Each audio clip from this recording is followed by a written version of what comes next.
Trump sheepdips Kamala while Catholics told sick her, and Vigano dog whistles. The Monica Perez show starts now. And we are going to dig right in. But if you hate commercials and you don't want to hear them, you have a commercial free option. If you're on Apple iTunes, you can just hit the premium feed and then you don't have to listen to the commercials. But either way, you're supporting me. So thank you very much. And let us hit it. Like it felt a little bit like a slow news day, same old, but I found a theme running through the news and I really want to share with you some of my, I think, original insights. Kind of gave it away with the title, but here's what really caught my ear. Here's what the headline is. Trump attacks Harris's identity, saying he didn't know she was Black. Republican presidential nominee has testy Q&A with Black journalists in Chicago. So I'm going to read the actual quotes because that's what's important here. And you can, then I'll tell you what I think about it. So the article says former President Donald Trump attacked Vice President Kamala Harris over her race, baselessly suggesting his election rival only began identifying as a Black woman in recent years. I didn't know she was Black until a number of years ago when she happened to turn Black, and now she wants to be known as Black, Trump said Wednesday at the National Association of Black Journalists annual convention. So I don't know, is she Indian or is she Black? He continued, I respect either one, but she obviously doesn't because she was Indian all the way, and then all of a sudden she made a turn and she became a Black person, and I think somebody should look into that. On Thursday morning, Trump took to his social media platform Truth to post an old photograph of Harris with her Indian relatives. He said, thank you, Kamala, for the nice picture you sent from many years ago. Your warmth, friendship, and love of your Indian heritage are very much appreciated. Harris, 59, is the daughter of Indian and Jamaican parents. She was raised in a predominantly Black neighborhood in Berkeley, California, because she said her mother thought her daughters would one day be seen as Black women and wanted them to have strong role models around them. Harris attended Howard University, a historically Black institution in Washington, D.C., and is a member of Alpha Kappa Alpha, a Black sorority. I personally think those choices, I'm a little more cynical. So I would think that those choices, the writing was on the wall by then. She's 59. So she was born in the 60s, right? And that means that these kind of decisions were made in the 70s and 80s, where it was probably very clear to savvy people like her parents which way the wind was going to blow and where the advantage would lie. You can see now people of Asian descent, and my guess is Indians are included in that, have actually sued Ivy League institutions and won, if I recall correctly, for being discriminated against. So if you want to have the ethnicity swing in your favor, yes, she would have wanted to identify as Black from the beginning. And my thinking is, especially with his Truth Social post, where I'm not sure sarcasm will translate across the border. This is an example of a psyop directed at foreign audiences. So I believe it's his way of sheep dipping her, always identifying as strictly Black, really downplaying what is probably her Brahmin roots. And they go to, and convince the people in India that she is primarily Indian and always was. And by making that a sarcastic comment, which looks sarcastic to us, that probably doesn't translate. I'd be surprised if it did translate. But there's no doubt in my mind, and she even said, I'm Black and I'm proud of being Black. She said this in 2019. I was born Black. I will die Black. I'm not going to make excuses for anyone because they don't understand. So she had, because my feeling, which I've told you before, is that India is a very important rising player, both where the money comes from, where the wealth is, and geopolitically, especially if we're headed to World War III, which I'm not usually like taking the bait on, oh my gosh, war is coming. But I mean, actual things are happening in like all corners of the earth that make me think they are setting up for some kind of physical maneuvers. And we are involved in these wars in Ukraine and the Middle East already. These are hot wars. So India is very important because which way will it swing? It doesn't obey, I don't think, the Russian sanctions. So, this I think makes Kamala an Indian candidate, and I think that's something to take seriously because I do feel like a big part of who's going to be selected in November is the potential for money and also the geopolitics of India. So I don't think that this was something, and I don't think it's a setup for defeating her and having Trump win and make Trump look like the bad guy or whatever.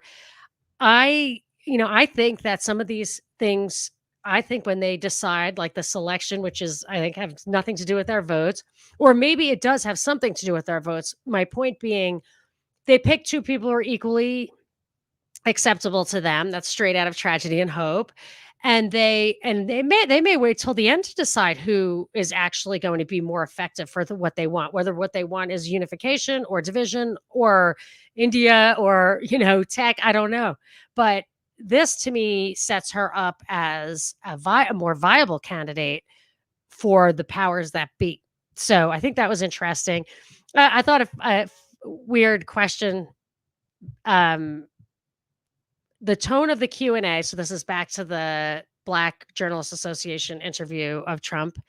The tone of the Q&A was contentious from the start. Scott, the senior congressional reporter for ABC, started by asking Trump why Black voters should back him given his prior incendiary comments on race and gender, including falsely claiming former President Barack Obama wasn't born in the U.S. and treating Black journalists with hostility. And if I were him, my answer would be they should vote for me for the same reason almost everyone votes for anyone. They will be better off if I'm president.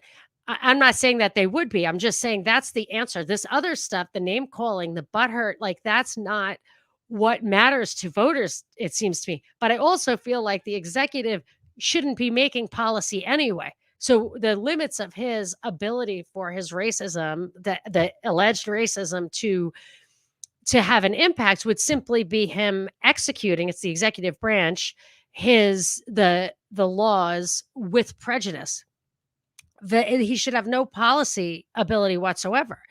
And by the way, illegal immigrants tend to compete with people in the lower classes or maybe blue collar, and that usually is disproportionately people of color.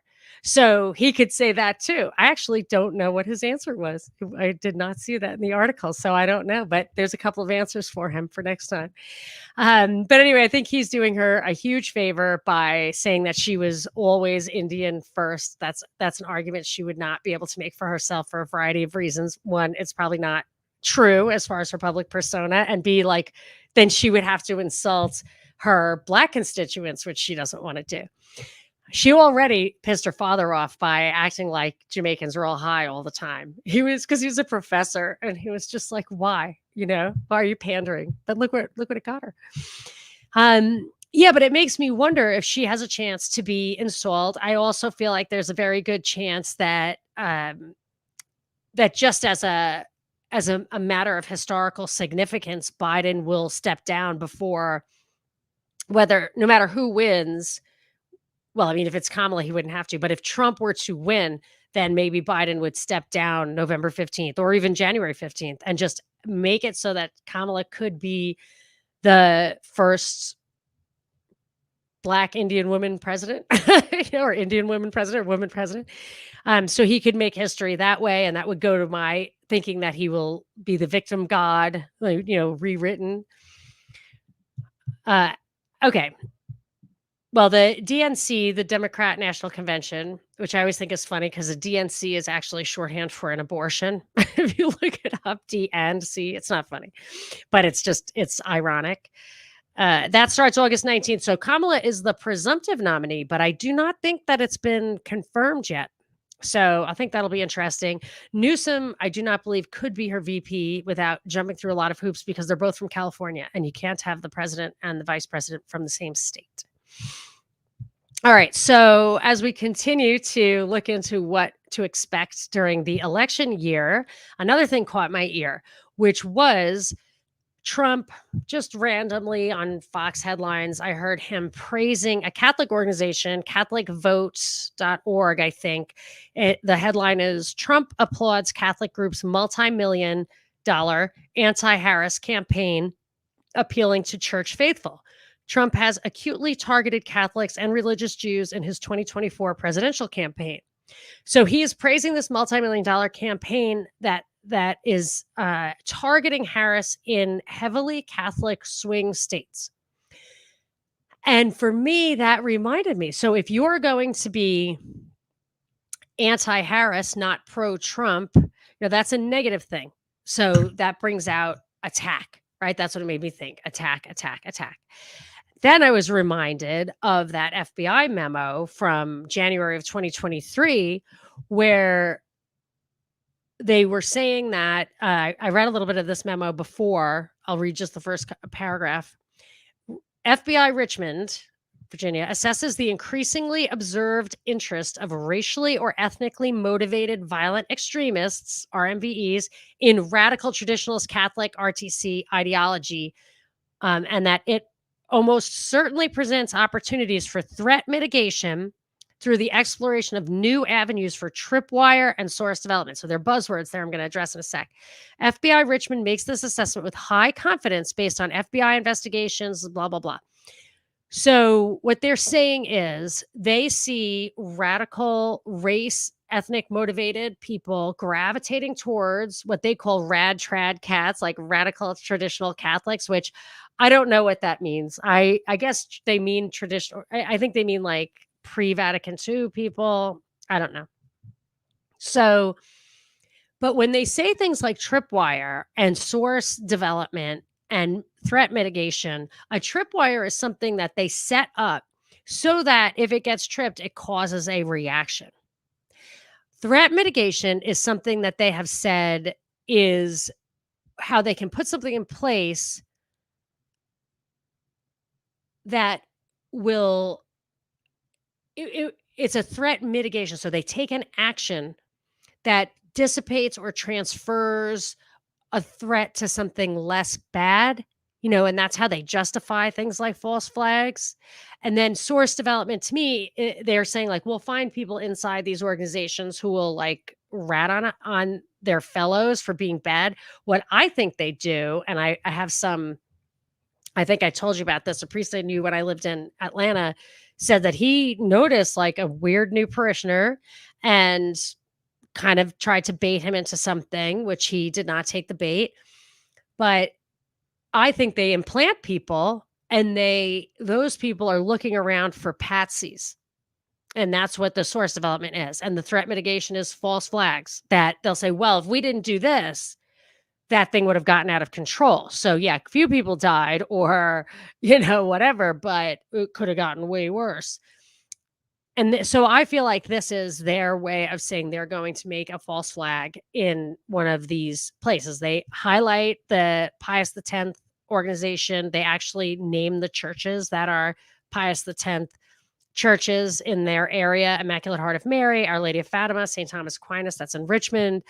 And they talk about how these connections between the extremists and the rad trad cats will be made both virtually through social media and in person at places of worship. And remember, they're making these connections. They radicalize people. That's proven. So this is a trap, and just be careful. Be careful of strangers. And they say it says it's the RMVE, the radical interest in the Catholics, is likely to increase over the next 12 to 24 months, which in the run up of the next general election cycle. So we're talking right now, it should be getting hotter and hotter. So they are dog whistling Catholics. They got this Catholic convert to be the VP. It said it'll create new opportunities for mitigation efforts. They target people who are into the Latin Mass, and they talk about the increasing overlap between Christian nationalists and traditional Catholics. And remember the Adrian Vermeule thing. Don't forget that. The Harvard professor who invented cognitive infiltration is also leading the charge on that very nexus of Catholics and Christian nationalists. So that's a big setup. I heard them talking about the Catholics against Kamala and made me worried. So, and well, I don't want to speak into existence my worst fears of like public mass trauma, and I don't want to give anybody ideas. Anyway, okay. Speaking of Catholics, I've been trying to figure out what Archbishop Vigano, I believe that's how you pronounce it, what his story is. I've talked to a good friend of mine who's a priest who has, he gives the benefit of the doubt to Vigano, and I can understand it. So what happened with Vigano, and I'm just gonna read you in case you don't know who he is. This is from Wiki, but it seems, I think it's pretty accurate. Carlo Maria Vigano is an Italian traditionalist Catholic archbishop who served as apostolic nuncio to the United States from 2011 to 2016 and as secretary general of the Governorate of Vatican City State from 2009 to 2011. He is known for having publicized the Vatican leaks scandal of 2012, in which he revealed financial corruption in the Vatican. He also wrote a widely disseminated letter in 2018 that accused Pope Francis and other Catholic leaders of covering up sexual abuse allegations against former Cardinal Theodore McCarrick. In 2024, Vigano was charged by the Vatican with schism. He was declared guilty and excommunicated, which is very, very serious. And it's because of the things that he said about Pope Francis. And I was raised, my uncle was a Franciscan priest, and he was like borderline schismatic himself. He certainly was in schism with his order. So he wasn't in trouble with them, but he wouldn't participate in their stuff. He was just too traditional for them. And but till the day he died, or until he was in a hospital or in a home, whatever, he slept on the floor. He had taken a vow of poverty. His clothes had holes in them. He'd eat like the table scraps. Like, he was pretty hardcore, but he was always respectful in his language. He knew when to cross the line and when not to cross the line. So I really am not qualified to determine if Vigano crossed the line. And so I'm going to give him the benefit of the doubt that he didn't. But I wonder why he gets close to that line. And it worries me. They call him schismatic. I'm worried about schism because I feel like the Catholic Church is extremely influential and powerful in the world. And if you leave it, like the schismatics, the traditional ones are not going to have, the power of that Pope. They're not getting the Vatican. And how would they establish continuity of the Pope from St. Peter? It worries me a lot. It's like people who want to redo the Constitution here, like a constitutional convention. You're not getting better language. Your problem is always going to be enforcing it. So just try to enforce what we have, which is the best you're going to do, it seems to me. Then he slammed the Olympics for obvious reasons. They opened with a couple of things that people were absolutely outraged by, what appeared to be, and I think in the beginning was admitted to be, but then it was walked back, a drag queen depiction of the Last Supper. So the person who's supposed to be Jesus had, a halo, and it was really, I did not watch any of the Olympics at all. So I did see like a photo flash before, and it looked absolutely like the Last Supper, and I'm confident it was. People also slam Gojira, which is a death metal band. And I actually will defend that one because they're the best that France has to offer for sure. They're great. They're world class. And they're actually not satanic, which is just like something to say for death metal. They talk a lot about like walking away from the screens and going out in the woods. The song they sang, I believe, was about the French Revolution, which they were asked to do, and that did have death in it. And of course, like, you've got blood and fire. And yes, obviously it is consistent with if you're going for the Black Mass kind of look. But But even if they weren't going for the black mass, all I'm saying is even if they weren't going for that, they probably still should have picked Gojira. And so I'm not going to say that's the tell, but this was definitely, um, deliberately offensive in my opinion. So Vigano is slamming that, and there's a lot of different ways you could say it. And this is what he says. The opening this was translated from Italian, so I'm not totally, I could be a little bit off.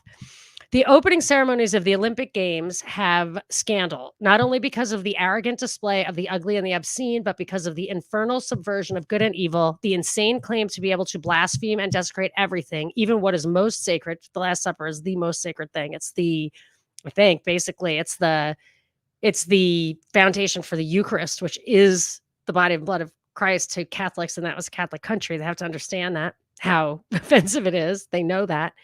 In the name of an ideology of death, ugliness, and anthres, A-N-T-H-R-E-S, I think that's a translation problem, defies Christ and scandalizes those who recognize him as Lord and God.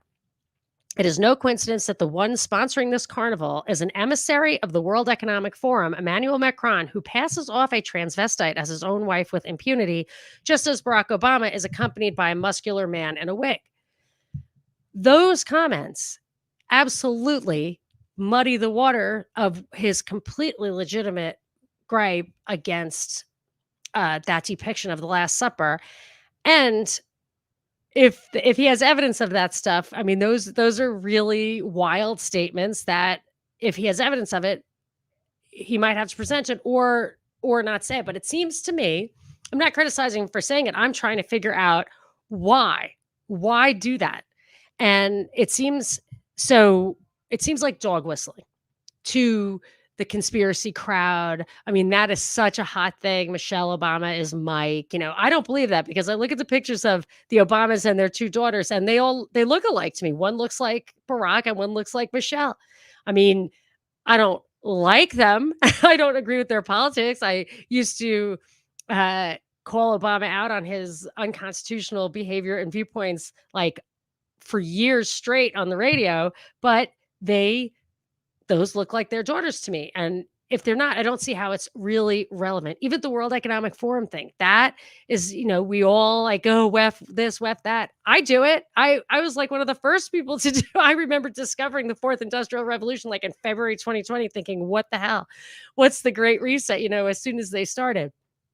But it's strange to me that a foreign, old guy, like he's a totally different generation, would be so in touch with like American buzzwords. And I have heard I talked to somebody who interviewed him that he will not deviate from a script. So I feel like somebody's writing this for him. And I don't know why. I don't know what the point is. And I'm going to give him the benefit of the doubt, certainly not trying to impugn his character, but I find it, I just find it strange. Okay, speaking of the Olympics, so now we established that they did a Last Supper that was intentionally not only just plain blasphemous, which is taking lightly that which is divine, but an inversion of whatever is sacred in Catholicism. But there was this is a story that was widely covered. So, I mean, I didn't see it myself because I didn't watch the Olympics at all, but I think it's true. Raissa Leal, a 16-year-old Brazilian skateboarder competing in the Paris Olympics, used sign language to quote scripture before winning the bronze medal in the competition. So at one point, she smiled to the camera and signed John 14:6, which reads, Jesus said to him, I am the way and the truth and the life. No one comes to the Father except through me. The article goes on to say that the expression of faith was noteworthy given that French Olympians are barred from displaying religious symbols due to France's secularism principle. And I would say that the person, the drag queen who purported to or tried to represent Jesus with the crown and everything was displaying a religious symbol. desecrating, like it was desecration, but it was a display of, I mean, which should be worse, In fact, Rule 50 of the International Olympic Committee Charter states the importance, quote, on both a personal and global level that we keep the venues, the Olympic Village, and the podium neutral and free from any form of political, religious, or ethnic demonstrations. And that is absolutely not what happened in with their opening ceremonies. But this chick was Brazilian, and Brazil is actually, I think it is becoming not a majority Catholic country. They have other religions. I have a good friend who's Brazilian. She converted to Catholicism from Spiritism, and but they're just not identifying as Catholic. So they're probably becoming more and more agnostic. So if you want to see a really lovely, like 2-second clip of that Brazilian skateboarder, it'll really put a smile on your face. Make sure you stay till the end of the show when I play my little closing clip. Oh, and another thing that happened at the Olympics that was really upsetting was an Italian female boxer gave up. Her name was Angela Carini. She gave up in tears. She just dropped to her knees and started crying after 46 seconds when an Algerian transgender athlete whose XY chromosome, that's what the test showed, punched her harder than she was ever punched in her entire life. It's clearly a person with a man's musculature. And I think she just knew, I mean, if she had tried to go the distance, she might have been killed, literally. Like, it's crazy.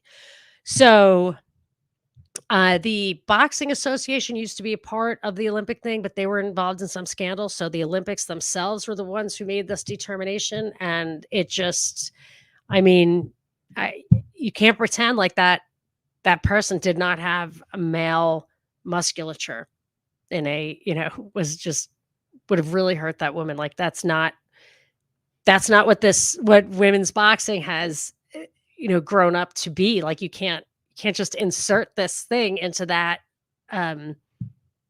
situation without really risking somebody's health. So that was bad. Okay. Let me give you a quick hit and then we'll do some comments. All right. Big articles today, big, huge headlines. The Wall Street Journal reporter, Evan Gershkovich, which, I mean, I never talk about it because I figured he was in Russia on trial, convicted for being a spy. I always figure if it's a journalist or a doctor or a priest or anything, basically anybody's over there, a Marine, they're spies. Even the priests, I've talked about this. They are basically, they report back to the Vatican. They have to. They report. Your local priest will, communicates upward. Whether, I mean, I don't know if they're required to proactively do that or they're just required to answer when asked. But you're not going to. I just figured this guy was, in fact, a spy. That's my guess. Paul Whelan, who's been over there for a very, very long time. I assume he was a spy too. But as I watched this thing unfold, I just figured that they were in it for a prisoner swap. They had to go through all the motions to get their guys back, which of course, as advertisers, like Putin needs his assassin back, while our innocent people, are part of the prisoner swap. Whatever. I don't think anybody's innocent in this, but that was a big thing. So they're going to swap the prisoners. I'll tell you here's a sentence I have to give you all the details. Russia freed wrongly convicted Wall Street Journal reporter Evan Gershkovich. This is a quote from the Wall Street Journal. And more than a dozen others jailed by the Kremlin in exchange for Russians held in the U.S. and Europe. Among those released by Moscow were former Marine Paul Whelan and journalist Alsa Kermasheva in a sweeping deal that involved 24 prisoners in at least 6 countries. All right. Let us hit some comments. I got a couple more stories, and then we're going to see a cute little clip. All right. So hat tip to Bobby for curating some of these comments for me. That means I can't totally get in touch with the chat. That's okay.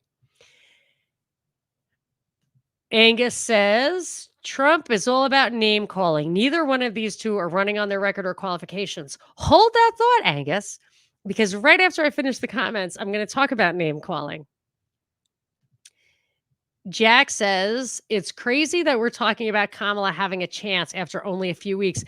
I'm talking about it because I just always remember July momentum does not last. Beware July momentum. And beware this October surprise. But I think more people are Democrats, and people have Trump derangement syndrome. Hold that thought also. Stella says, Monica, the 33rd Olympics was absolute proof that they are trolling us to the max. Was this the 33rd? Are you serious? I literally watched not a second. So I have no idea, but please confirm that. Stella says they, trademark, that's mine, are steering toward a Christian Reich, fanning the religious war flames so that the one world religion will appear as a relief. This is why I think that, like, Courtney Turner and I did some work on the exploitation of fascism by Fabian socialists in Europe as a plug-in hierarchy. And I thought that many years ago.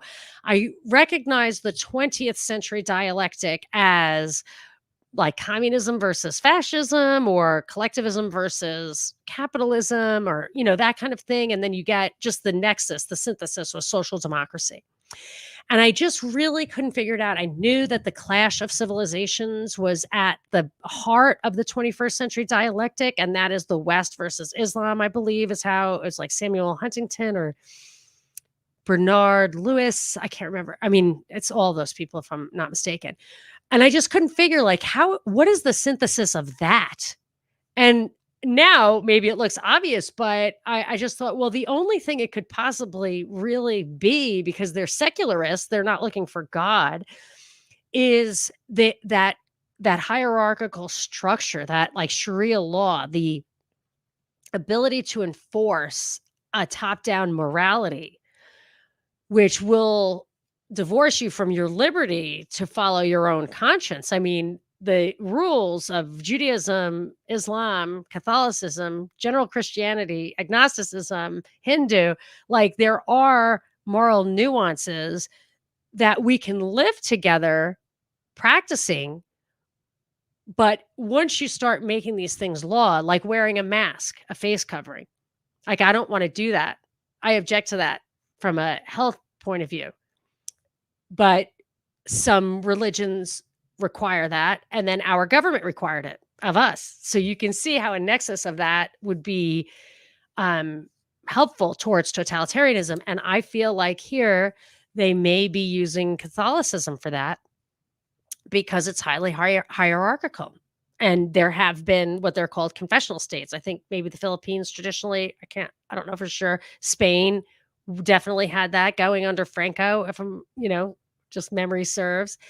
So it's possible to inform the law with the morality of the basically exclusive religion, would be how it'd have to be, without forcing people to be a practicing Catholic. Like you could be whatever you want, Jewish or Muslim or whatever.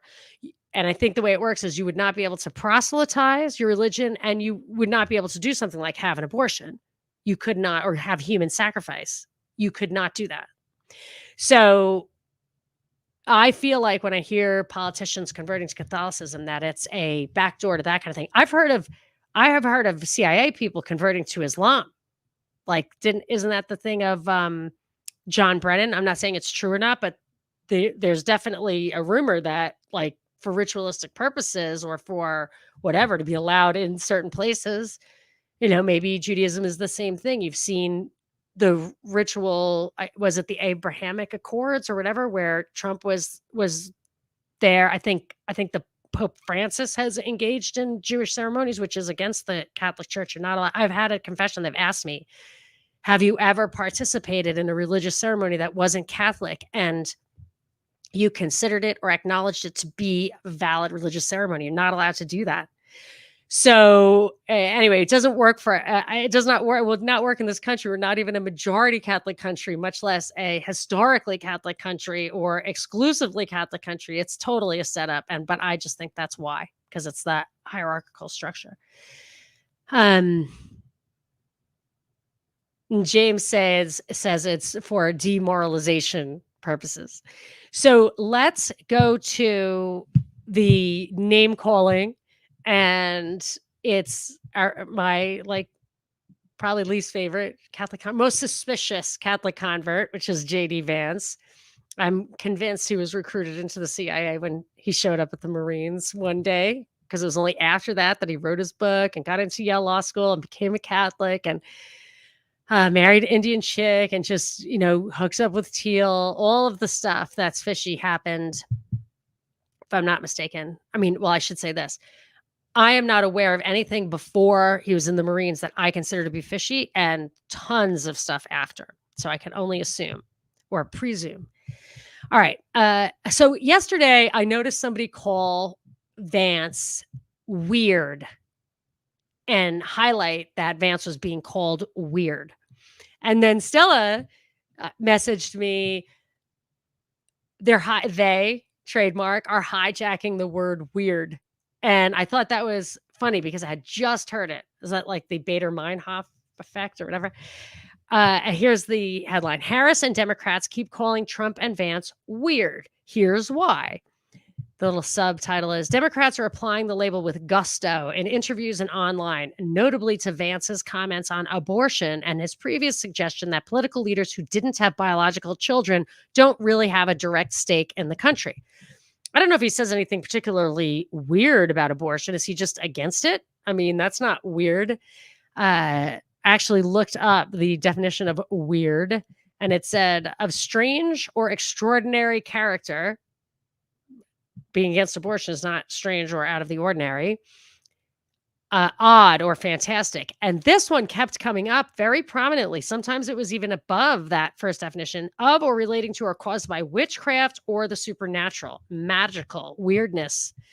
So all that C.S. Lewis stuff that they go for, that Gandalf was a wizard, that's magic. It's white magic, or it's, God-based. Like that stuff is metaphorical for God. Narnia, C.S. Lewis, G.K. Chesterton, like that. I think Chesterton was MI6, but whatever. Their stuff is supposed to be a reflection of God, whereas the Harry Potter stuff is like more satanic. But it's funny because all of the names of Teal's stuff come from the Lord of the Rings, which have magical properties. So like the rings are magical, and Vance's VC firm was the red ring that defies tyranny or whatever. So I wouldn't be surprised if the weird thing has some mystical value. Maybe not. It could just be name calling. Also, this idea of childless people being less invested in the future. Hans Hermann Hoppe was a professor at the University of Nevada, and I don't know if he was suspended or fired or something, but there was somebody in his class who was intentionally in his class, I think, to hear him say this, and knew that he said stuff that could get him in trouble, so was there to catch him in that. But he said, like, their NPV of childless people, gays, was more front end loaded. Like, so how you value the out years, if you have children, is going to have heavier weight. Like what you care about the country 100 years from now, if you have children, it's going to have heavier weight than what somebody without children is going to value. So they're going to want more now. And I don't know if he won. He was like, this is a factual statement, I guess was his position. But I always feel like when you get almost all these psyops or scripts borrow from things that have worked in the past. That seems like an underexploited meme. But I don't like name calling. It's totally without content. I absolutely hate like I always say, never dismiss, only refute. So just calling somebody weird is a way of dismissing them. It says, yeah, a day after, I don't know what it was, wall. It's like, I'm not going to read you all that. I personally think that Vance's post-Constitution ideas are weird. His desire to maximize the exploitation of Medicare through his a company that he owns. I think that stuff is weird especially for a Republican. I think his idea of getting rid of the bureaucratic state or the administrative state wouldn't be weird at all if he was calling for restoring the 9th and 10th amendments, but weirdly he doesn't.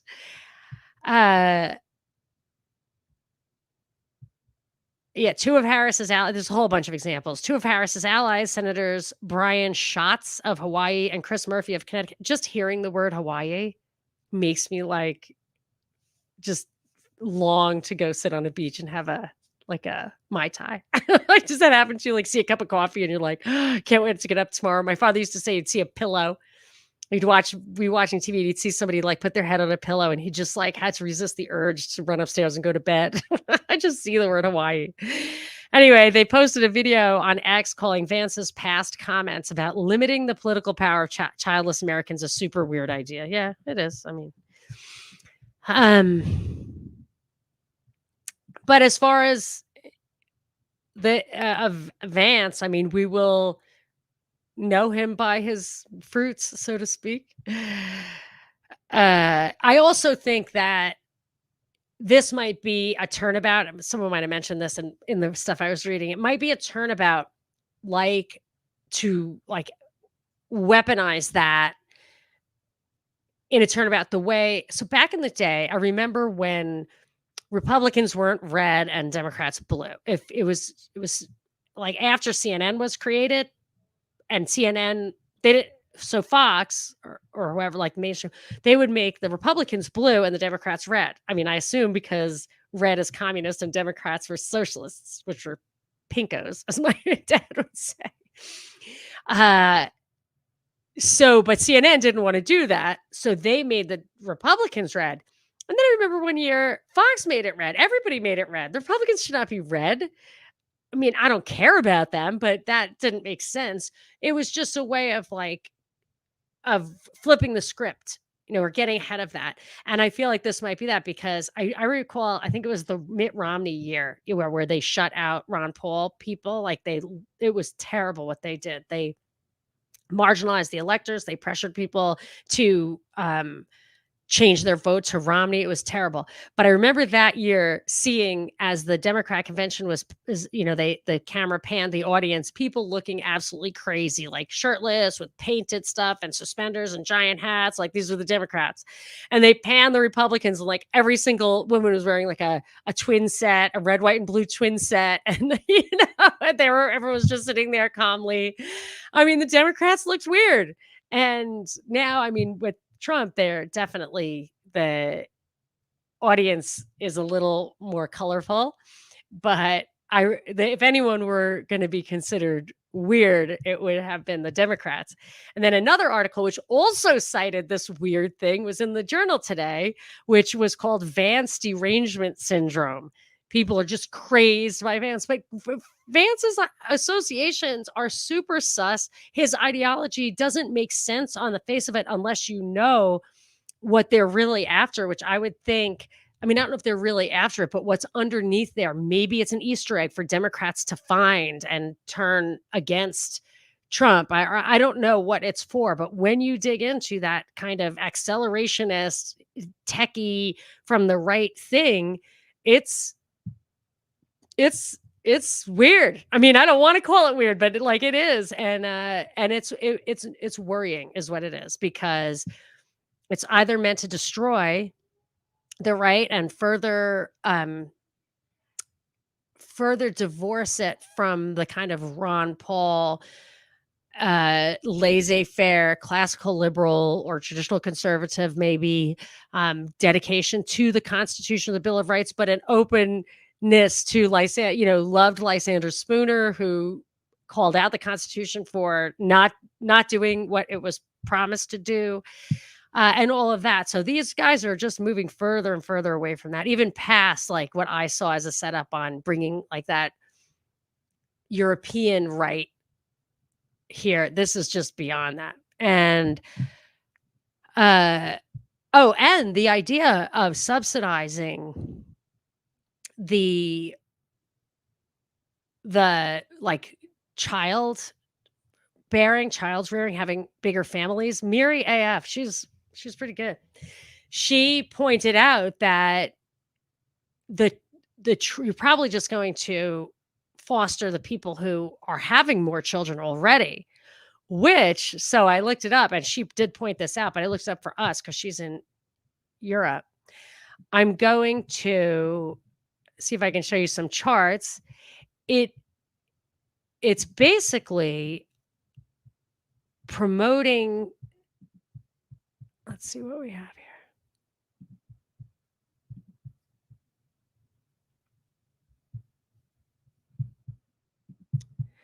Let's see. All right. So these are you the parent or guardian of a child 18 or younger? This is in America. So that red dotty thing is, how could that be? Hindu. Oh, what percentage of Hindus? So like 80% of Hindus in this country have a child 18 or younger. Close to that of Mormons have that. And then the third, which is purple, is Muslim. So those are who has young kids. And then how many kids do you have? Again, Mormons have 2.8, Muslims close behind at 2.76. That's annoying. Why is this rounded? Why is that 2.8 rounded and the other numbers aren't? That's bad. That's bad math. It's a bad nomenclature. What would you call that? Okay, anyway. So the Muslims are 2.76, Orthodox, which I guess is Orthodox Christian, 2.13, Protestant has more than Catholics, but you can't tell because they're not rounding it correctly. And they probably put these things in after they didn't round it right.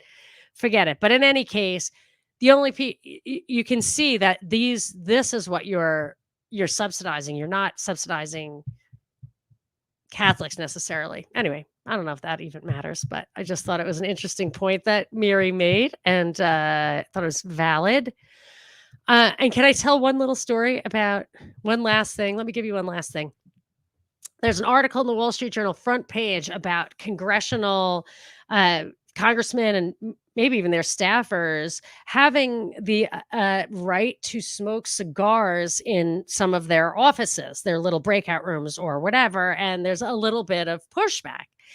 And it just like annoyed my son to no end because we're in California. I've told him about me watching like the end of smoking, how it ruined the bars in New York to stop smoking, how I was just so really pissed. I probably told you the story. When I moved back, I went to school in California. I lived in California a few times. I moved back to New York with, I don't think we were married yet. My husband now was my fiance. And I was so pissed that you couldn't smoke in any of the restaurants. I smoked cigarettes or bars. I didn't want to even go out to eat anymore. So for my birthday, he found the place, Frank's Steakhouse, that would allow me to smoke somehow. They had a back room you're allowed to smoke. And when we were there, we figured out why you were allowed to smoke at Frank's, because the waiter was like, oh, who are you? Look at you sitting in Giuliani's chair, Giuliani's table. And look over there's the Attorney General of New York. This is where all the politicians went to smoke their cigars. So it got an exemption. And I could barely endure. I was so pissed. And that went along with Giuliani's like famous, he tried to hail a gypsy cab and the guy wouldn't stop for him because he's the mayor and it's illegal. And the next day he made gypsy cabs pay there'd be $1,000 fine for anyone who got into a gypsy cab. Like, F you. Really bad news. So these guys, it says for nearly 20 years, municipal law in DC has dictated that virtually all establishments and businesses with employees be smoke-free. But lawmakers have kept federal buildings in the Capitol campus exempt for the most part.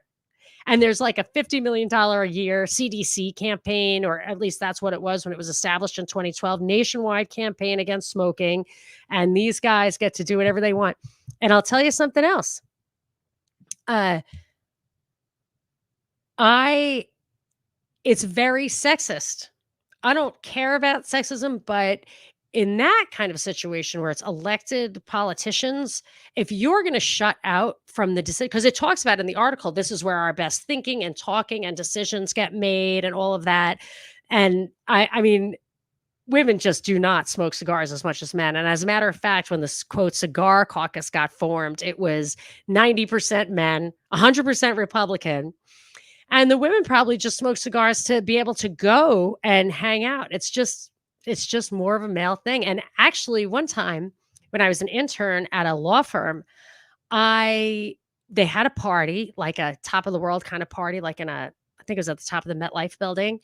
And the guys were all smoking cigars, the fellow interns. And I knew those little punks weren't smokers, and I was a smoker. I was a cigarette smoker, and nobody ever let me smoke. So I was like, all right, I'll smoke a cigar. If you're only allowed to smoke cigars, I'll smoke a cigar. And one of the partners tried to block me from getting hired because of that. So I heard that he didn't like that a woman was smoking a cigar. Now, he could not say that officially, but what he said was that he didn't like that I was drinking beer out of a bottle, because he was making some assumptions. I would never in a million years drink beer out of a bottle. I'm not a big beer drinker. Now I can't drink it at all. But my father always taught me, he was a big beer drinker. You have to pour a beer. You have to release the head. Whether that's true or false, I don't know. But I would not be caught dead drinking beer out of a bottle. So it was a lie, because he was so infuriated that I had the audacity to smoke a cigar with the guys. And those were in the days where a woman had to wear a skirt. I was not even allowed to wear like a pantsuit. So it was uncool, extremely uncool. And I had a friend who belonged to maybe the racket club in the city. It was like a really exclusive club, and it was an all men's club. And generally, if there's something where business is done, you cannot have an all men's club. So it was a rule there that you could not even read the newspaper, because that was considered a business activity, because they were so dedicated to keeping it as an all male establishment. And as a matter of fact, I went to a strip club a couple of times just to be included in like what everybody in the office was doing. And they were like, sure, come on. But I was like, well, it's not cool. Like, I can't hang out with you guys, and this is what you guys do to bond. It was not a good experience, I have to say. I couldn't pull it off, so to speak. It was uncomfortable.